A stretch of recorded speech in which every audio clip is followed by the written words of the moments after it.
একটি মেয়ে বাড়ি থেকে পালিয়ে বিয়ে করেছে, এজন্য তার পিতা তাকে ত্যায্য করেছেন। সন্তানকে ত্যায্য করার বিধান সম্পর্কে ইসলাম কি বলে?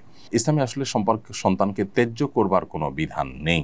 ত্যায্য করা মানে হলো সম্পর্ক ছিন্ন করা, আত্মীয়তার সাথে সম্পর্ক ছিন্ন করা। এটা শরীয়তে হারাম। কোনো অজুহাতে, কোনো যুক্তিতে, কোনো কারণেই সম্পর্ককে ছিন্ন করা, বিশেষ করে রক্ত সম্পর্কেও ছিন্ন করার কোনো সুযোগ নেই। সে ভিডিওটা আমাদেরও দেখার সুযোগ হয়েছে, আমরাও দেখেছি যে বাবা এবং মেয়ে দুজনেই সানন্দে এবং স্বেচ্ছায় একে অন্যকে ত্যাগ করে চলে যাচ্ছেন। এর চেয়ে দুর্ভাগ্যজনক আর কিছু নেই।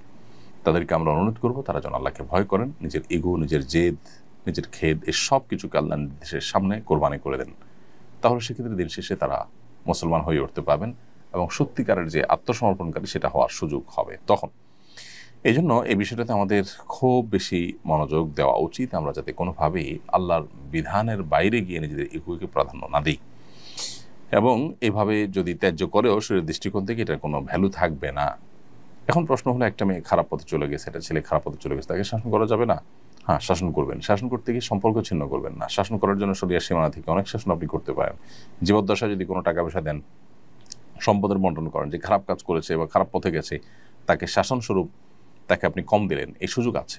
একজন ভালো কাজ করেছে তাকে একটু বাড়িয়ে দিলেন, সে সুযোগ আছে।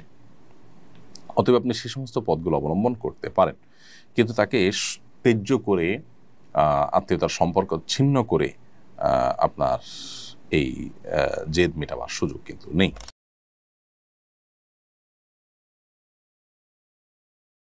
আমি একজন শিক্ষক, আমার নির্ধারিত বিষয়ের পরীক্ষায় কম নম্বর পেয়ে একজন শিক্ষার্থী আত্মহত্যা করেছেন। যদিও এতে আমার কোনো অন্যায় ছিল না, তবু আমি অনুশোচনায় ভুগছি। কম নম্বর পেলে আত্মহত্যা করার প্রবণতা রোধে করণীয় কি?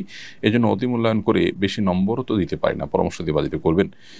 সম্মানিত শিক্ষক, আপনার এই অনুশোচনাটা, এটা আপনার দায়িত্ববোধের জায়গা থেকে, এটা আপনার মানবিক যে দিক আছে আপনার মধ্যে, সেই জায়গা থেকে হয়তো আপনি অনুশোচনায় ভুগছেন। আপনি নিজেও হয়তো বুঝতে পেরেছেন যে এখানে আসলে আপনার কোনো দায় নেই, আল্লাহর কাছে আপনি দায়ী হবেন না ইনশাআল্লাহ। কোনো শিক্ষার্থী পরীক্ষা খারাপ করলে আপনি তার খাতায় সে যা পেয়েছে সেই অনুযায়ী আপনি মার্ক দিবেন, এটি আপনার কর্তব্য। সেটা না করলে বরং অতিমূল্যায়ন করে যদি বেশি নম্বর দেন, সেক্ষেত্রে এটি হবে খেয়ানত, এটা হবে অন্য শিক্ষার্থীর প্রতি অবিচার এবং জুলুম। এজন্য অতিমূল্যায়ন করা যাবে না। আপনি আপনার দায়িত্ব সঠিকভাবে পালন করবেন। কোনো শিক্ষার্থী যদি বিপদগামিতার পথে পা বাড়ায়, তার দায় তার নিজের একান্ত। পরীক্ষায় খারাপ ফলাফল করার কারণে আত্মহত্যার দিকে চলে যাওয়া, পরীক্ষা দিতে না পারার কারণে পাগল পড়া হয়ে যাওয়ার ভিডিও আমরা দেখতে পাই বিভিন্ন সময়। এমনকি বাবা মা অস্থির হয়ে কান্নাকাটি করে পাগল পড়া হয়ে যান। এই বিষয়গুলো পরিষ্কারভাবে আমাদেরকে ইঙ্গিত করে, আমাদেরকে বার্তা দেয়, জানান দেয় যে আমরা প্রচণ্ড রকমে ভোগবাদী, বস্তুবাদী হয়ে গেছি। একজন মুসলিম যিনি আখিরাতে বিশ্বাসী, যিনি আল্লাহতে বিশ্বাসী, যিনি কোরআন এবং সুন্নাহয় বিশ্বাসী, তার অবস্থান, তার ক্রিয়াকর্ম কোন অবস্থাতে এরকম হতে পারে না। পৃথিবীর সব কিছু চলে গেলেও মানুষ হিসেবে কষ্ট তো আমরা পেতেই পারি, কিন্তু ভেঙে চুরে দুমড়ে মুশড়ে আত্মহত্যার পথে চলে যাওয়া, এটা আমাদের আখিরাতের প্রতি বিশ্বাসের সাথে সঙ্গতিপূর্ণ নয়। পরীক্ষায় ফেল করা মানে আমার সব শেষ হয়ে যাওয়া নয়।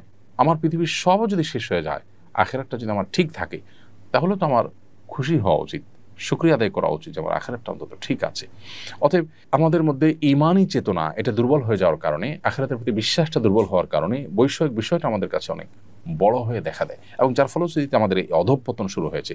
গোটা পৃথিবীর বিভিন্ন প্রান্তে প্রান্তরে উন্নত দেশগুলোতে যে পরিমাণ আত্মহত্যার প্রবণতা এবং ঘটনাগুলো আমরা দেখি, সেগুলো কিন্তু একই ইঙ্গিত দেয় এবং একই কারণে হয়ে থাকে। অর্থাৎ বৈষয়িক বিষয়গুলো অনেক বড় হওয়ার কারণে মানুষ এ পথে যায়। একজন মানুষ যখন প্রকৃত অর্থে যখন তিনি আল্লাহর প্রতি বিশ্বাসী, আখিরাতের প্রতি বিশ্বাসী হবেন, তাদের কখনো এটা সম্ভব না। আল্লাহ বলেছেন, ওয়ালা ইয়াইআস মির রাউহিল্লাহি ইল্লাল কওমুল কাফিরুন। আল্লাহর রহমত থেকে অবিশ্বাসী সম্প্রদায় ছাড়া ঈমানদার নিরাশ হতে পারে না। নিরাশ হয়ে এই যে নৈরাশ্য থেকে আত্মহরণের পথে পা বাড়ানো, এটা কোনো ঈমানদারের সাথে যায় না। ঈমানদারের অভিভাবক আল্লাহ, তিনি সবকিছু দেখছেন। ঈমানদার বিশ্বাস করবেন যে সকল দুরবস্থা থেকেও আবার সবচেয়ে ভালো অবস্থায় মানুষ রূপান্তরিত হতে পারে, আল্লাহ সেটি করতে পারেন। সো আল্লাহ প্রতি সে বিশ্বাস, আস্থা থাকতে হবে। অনাস্থা, আস্থার দুর্বলতা, বিশ্বাসের ঘাটতি, এটাই মানুষকে এদিকে নিয়ে যায়। অতএব এই ব্যাপারে আমাদের নতুন করে ভাবতে হবে। আমাদের শিক্ষা ব্যবস্থা, আমাদের পরিবার ব্যবস্থা, আমাদের প্রত্যেকটা জায়গায় ধর্মীয় বিধিবিধান, আমাদের মূল্যবোধ, আমাদের নীতিনৈতিকতার চর্চা, এটা বাড়াতে হবে। তা না হলে আমরা কোন অবস্থাতেই এই দুরবস্থা থেকে উত্তরণের পথ খুঁজে পাবো না। আমরা হয়তো দালান কোঠা এবং ইস্পাত সভ্যতার উচ্চতর শেখরে আমরা হয়তো পৌঁছে যাব, কিন্তু আমাদের ভেতর থেকে আমরা শেষ হয়ে যাব, মানসিক শান্তি আমাদের সমাজে থাকবে না।